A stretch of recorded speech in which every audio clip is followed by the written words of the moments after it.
السلام عليكم ورحمة الله وبركاته صاحبada qiimaha badan kulanti wanaagsan kuna soo dhawaada barnaamijka idin kula wadaagna sheekooyinka xiisaha badan ee Bollywood iyo koonfur hindi maxaa ka cusub maanta ciwaanka waxa haysta ahan Shetty wiilka oo Sunil Shetty amar wacdaaga caanka balwaan aabo u yahay ayaa dabcan si rasmi lagu dhawaaqay filimkiisa xiga uu sameeyay waxa loo bixiyay Sanki producer-ka caanka Saadna Didwala u malgelinaa waa filimka labaad uu la imaanay ahan Shetty mashruuciisa kuwa tadab wuxuu soo baxay dabiiqadii 2021 ku soo caan bixi Tara Sutaria la sameysay project-ga Saadna Didwala iska la am shirkadiisna Didwala Grandson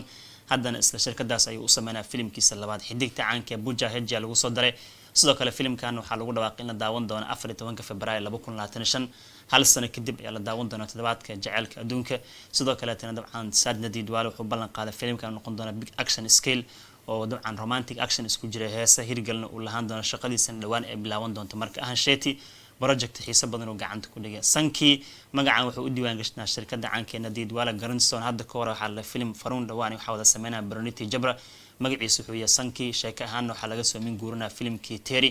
oo Thalapathy Vijay hore u sameeyay projectgaas uu hirgali waaye waxa dhacday Murad Khaytani oo iskala filimka Terry asal ahaan qaybta oo sidoo dabcan tamilka iyo soo kale Atli in hadda mashruucaas ay gooni u sameeyeen Farun dhawaan hogaamiyay kay baby loo bixiyay 31 bisha May sanadkan uu soo baxay marka laakiin Didwala magaciisa u harsanaa Sajid magaciisa hadda filimkan uu si aan Shetty hogaamiyay ka yahay oo loo bixiyay Sanki marka waxay ka dhigantay ahan Shetty filimkiisa labaad oo la sugayo ku dhawaad 3 sano kadib ugu dambeyntii hadda shaqadiisu way bilaabatay dhinaca kalena saaxiibayaal waxa la filimka lagu magacaabo Sanki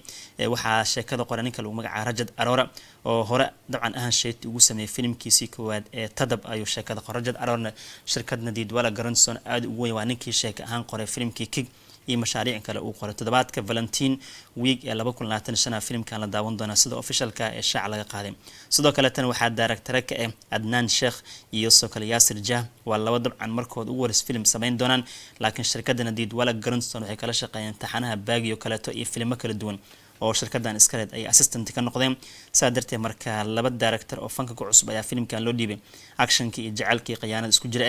projectigan Sanki waa filimkiisa labaad uu sameeyay ahan Shetty marka hadalhaynta maanta wiilka balwaan ayaa haysto oo ciwaankaas lagu bilaabay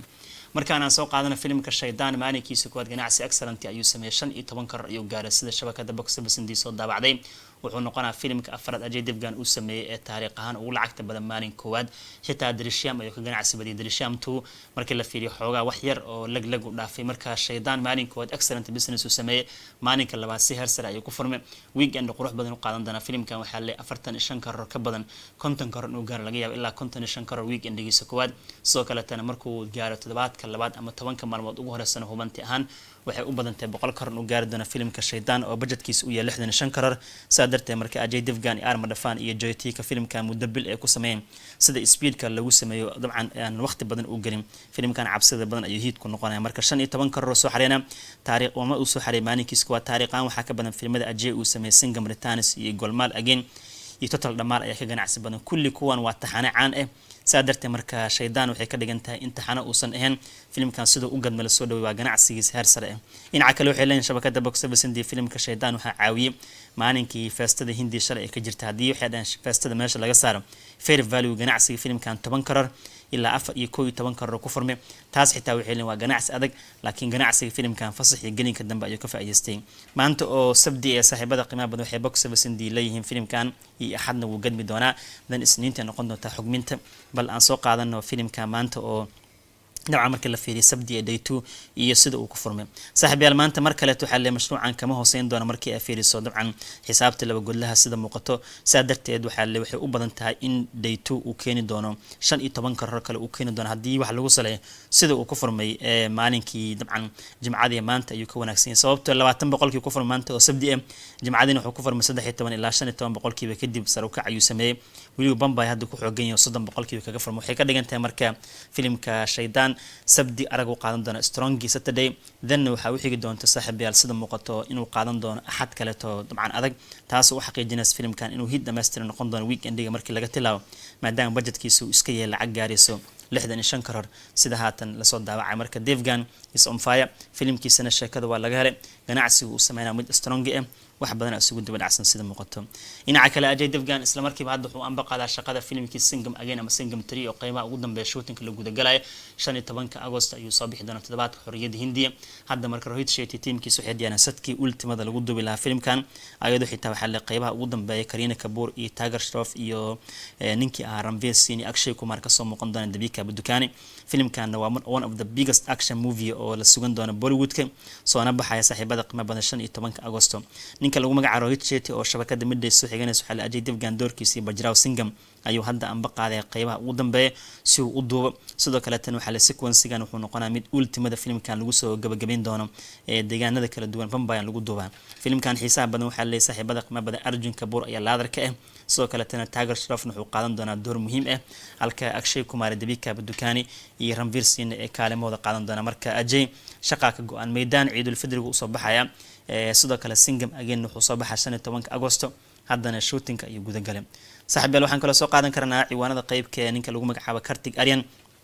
asigana wuxuu guda galay shootinka filimkiisa ee Bolbulaya 3 ayuu anba qaaday Bolbulaya 3 wuxuu soo bixi doonaa Diwali ama dabiiqada sanadka November ama October meelahaas waa mid kamid aflaanta ugu waaweyn ee la sugayo ninka lagu magacaabo Kartik Aaryan wuxuu leeyahay biggest movie aan sameyn doono sababtoo ah taxanahan uu hirgalay qaybtii koowaad Akshay Kumar sameeyay qaybtii labaad asiga sameeyay Bolbulaya 2 wuxuu ka dhigay blockbuster haddana waxaa la markii la fiiriyo qayb saddexaad oo shaqo ahaan bilaabay Anis Basmi ayaa wuxuu ka yahay dabcan director ka sidoo kale tan markii la fiiriyo Vidya Balan ayaa lagu soo daray Madhuri Dixit kaalinteeda qaadan doonto Tripti Dimri atrisho koowaad laga dhigay gabadha filimka Animal ku caan baxday markaas filimka lagu magacaabo Bolbulaya 3 wax kasta oo isugu toosan yihiin haddana Kartik Aaryan shaqada ayuu bilaabay wuxuu leeyahay marka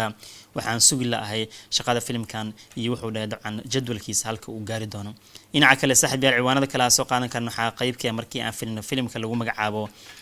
Gami oo Fishwaxin hogaamiyay ka maalinkiisa koowaad ganacsi adag ayuu sameeyay sida la soo daabacayo lacag gaaraysa 9 karoor ayuu soo xareeyay sida tiimka filimkan iskale shaaca ka qaadan Day 1 waa World War Garoos waxay dhahan multiplexka ama tiyaatarada waaweyn si weyn u haysta filimkan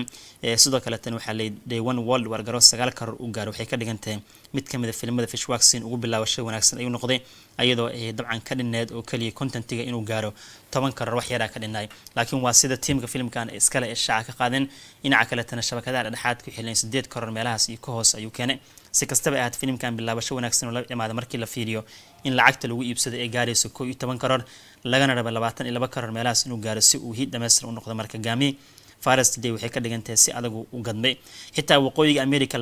$250,000 Mareykanka ayuu ka soo xareeyay Fishwaxin marka filimkiisa North America si weyn ayaa laga soo dhaweeyay sida hadda muuqato dhinaca kale tan filimka Vima markii la fiirsho oo hogaamiye uu ka yahay Gobijanda asigana mask ayuu si fiican kaga gadmay tiyaatarada Singer Skinska iyo dabaqada dhexe ee daawadaan taas waxa la maani kuwad ganacsi uu sameeyay ganacsi la aqbali karo sidoo kale tan filimkan waxa la culayska weyn ee jira waxay tahay goobta ganacsiga ugu badan laga sameeyo multiplexka waxa ka haysto Gami oo ay dadka garab taageen Gobijanda marka filimkan waxa la weekendiga waa inuu si adag u gadmaa si uu u noqdo mashruuc u guuleystay ayadoo actorkan culays badan uu saaran yahay dhinaca kale tan Gobijanda hadda waxa la magaalooyinka waaweyn dhankaas iyo Telugu ayuu ku wareegayay filimkan